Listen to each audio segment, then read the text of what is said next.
So நெறைய பேத்துக்கு பாத்தீங்கன்னா, நம்மளோட ப்ராடக்ட் எப்படி யூஸ் பண்ணணுன்ற டவுட் நெறைய பேத்துக்கு இருக்கு. முக்கியமா பாத்தீங்கன்னா, நம்மளோட நியூ லான்ச் ஆன அஷ்வரா எப்படி யூஸ் பண்ணணுன்ற டவுட் இருக்கு. சோ இன்னைக்கு இது எப்படி யூஸ் பண்ணணுன்றத நம்ம பார்க்கலாம். அண்ட் இது பாத்தீங்கன்னா, உங்களுக்கு இர்ரெகுலர் பீரியட்ஸ் இருக்கு, ஓவர் ப்ளீடிங் இருக்கு, பிசிஓடி இருக்கு, பிசிஓஎஸ் இருக்கு, அண்ட் ஒயிட் டிஸ்சார்ஜ் அதிகமா இருக்கு. உங்களுக்கு இந்த பீரியட்ஸ் டைம்ல ஓவர் ஸ்டொமக் பெயின் இருக்கும், ப்ளீடிங் அதிகமா ஆகும். முக்கியமா பிரெக்னன்சிக்கு ட்ரை பண்றீங்க, உங்களோட எக் கவுண்ட் இன்கிரீஸ் பண்ணணும் அப்படின்னா, இது பெஸ்ட் ப்ராடக்ட். நீங்க ஒண்ணுமே இல்ல, சிம்பிளா நான் உங்களுக்கு சொல்றேன். சதாவரி அப்படின்னு சொல்லிட்டு போயிட்டு கூகுள்ல டைப் பண்ணீங்கன்னா நெறைய வரும் உங்களுக்கு. தமிழ்ல டைப் பண்ணீங்கன்னா இன்னும் பலவிதமான நேம்ஸ் எல்லாம் வரும். 1000 கணவனை உடைய பெண்கள் அப்படின்னு சொல்லிட்டு இதுக்கு நெறைய விதமான பேர் இருக்கு. நீங்க போயிட்டு அங்க சர்ச் பண்ணலாம். இது கூடவே பாத்தீங்கன்னா அஸ்வகந்தாங்க. இது 2 மட்டும் தான் நம்ம ஆட் பண்றோம். அண்ட் முக்கியமா பாத்தீங்கன்னா பின்னாடியே நம்ம எல்லா ஹெர்ப்ஸ பத்தின டீடைல்ஸ் இது எப்படி யூஸ் பண்ணணும், இது எந்த மாதிரின்றத எல்லாமே நாங்க கிளியரா கொடுத்திருக்கோம். அண்ட் முக்கியமா பாத்தீங்கன்னா இது லேப் டெஸ்டட் ப்ராடக்ட். சோ இது எப்படி யூஸ் பண்ணணும்னு பார்க்கலாம். சோ நம்மளோட அஸ்வரா ப்ராடக்ட் பாத்தீங்கன்னா உங்களுக்கு லைட் பிரவுன் கலர்ல இருக்கும். சோ இந்த மாதிரி ஒரு ஸ்பூன் எடுத்துக்கோங்க. இது உங்க பெருவிரல விட கொஞ்சம் பெருசா இருக்கு. இதுல 1/2 ஸ்பூன் போட்டா போதும்.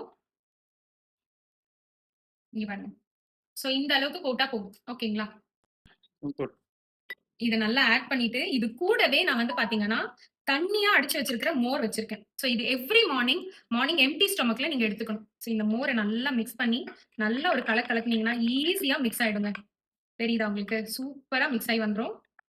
சோ இந்த மாதிரி சூப்பரா உங்களுக்கு மோரோட மிக்ஸ் ஆயிடும். இது வந்து எவ்ரி மார்னிங் நீங்க வந்துட்டு எம்ப்டி ஸ்டொமக்ல கன்சியூம் பண்ணணும். மறுபடியும் நைட் படுக்கும்போது இதே தான் ஹாட் வாட்டர்ல எடுத்துக்கலாம். மோர் பிடிக்கலன்றவங்க ஹாட் வாட்டர்ல எடுத்துக்கலாம். சோ இதே மாரி தான் ஆட் பண்ணணும்.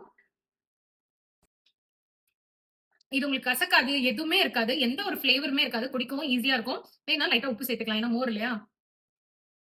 சோ டேஸ்ட் சூப்பரா இருக்குங்க. இந்த மாதிரி எந்த பிரச்சனை இருந்தாலும் இத நீங்க தாராளமா கன்சியூம் பண்ணலாம். ஈஸியா நாளடைவுல உங்களுக்கு எடுத்த உடனே எதுவுமே சரியாகாது. நாளடைவுல அந்த பிரச்சனை கண்டிப்பா சரியாகும். உணவே மருந்து. எதால உருவாச்சோ அதால மட்டும் தான் நம்மள சரி பண்ணிக்க முடியும். மருத்துவ குணம் நிறைந்த உணவுகள தினமும் கன்சியூம் பண்ண பாருங்க. ஆரோக்கியமான வாழ்க்கைக்கு இதெல்லாம் ரொம்பவே அவசியம். நெறைய பேர் தப்பா நெனச்சுக்கிறீங்க. இது வந்து மெடிசின் கிடையாது. தயவு செய்து அத புரிஞ்சுக்கோங்க. இது எனக்கு எப்படி தெரியும்னு பார்த்தீங்கன்னா, எங்க எங்க ஊர் ஃபுல்லாவே காடு. எங்க பாட்டி இந்த மாதிரி ஒரு பிரச்சனை இருக்கும்போது எங்களுக்கு சின்ன வயசுல இத அரைச்சு குடுத்து நாங்க நெறைய சாப்ட்டுருக்கோம். சோ அதுக்காக தான் வந்துட்டு இத நான் முக்கியமா நெறைய பேரோட இந்த பிரச்சனைய தீர்க்கணும்ன்றதுக்காக தான் இத எடுத்துட்டே வந்தோம். எங்களுக்கு நெறைய மெசேஜ் வருதே பார்த்தீங்கன்னா, 3 மாசம் ஆயிடுச்சு. 3 வருஷமா பீரியட்ஸ் ஆகல. இந்த மாதிரி எக்கச்சக்கமான பேர் பிரச்சனையில வந்துட்டு இருக்கீங்க. சோ அதுக்கெல்லாம் ஒரே சொல்யூஷன் இது வந்துட்டு இந்த அஸ்வராங்கிறது இஸ் த பெஸ்ட் சொல்யூஷன். எடுத்துக்கோங்க. கொஞ்சம் காத்து வாங்கிக்கங்க.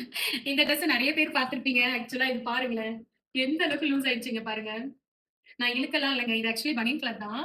இங்க பாருங்க நான் நார்மலா தான் புடிச்சிட்டு இருக்கேன். சோ அந்த அளவுக்கு லூஸ் ஆயிடுச்சு. பயங்கரமா லூஸ் ஆயிடுச்சு எனக்கு.